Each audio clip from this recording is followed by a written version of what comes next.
talk Stefon Diggs now. Yeah. Full participant. We saw the news yesterday. That was huge news Yep. for the progress of his recovery. Today is 270 days since he tore his ACL. Wasn't a full go in all the drills. There's a square up tackling drill. He sat out.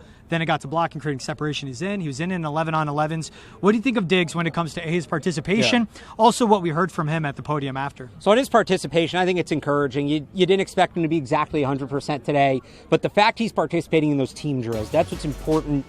Technique matters, but this is a guy that's been in the league for about a decade now, right? His technique should be there. It's how's he moving in his routes, which he looks good, and then it's building up that familiarity with the offense and building up his chemistry with Drake May, which he can do in those 11-on-11 periods. The fact he was out there for that is encouraging. I also kind of loved what he said at the podium. Not one specific thing, but it's a very day-by-day approach.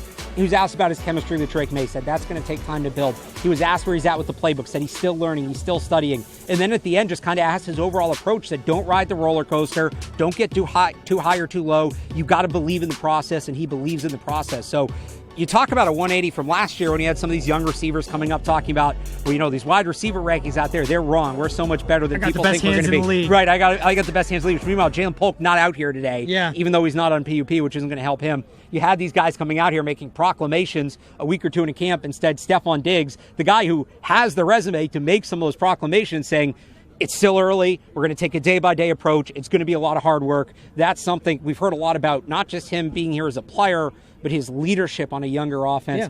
That's exactly the kind of message you hope he's instilling in this group. And boom, day one at the podium, there it is.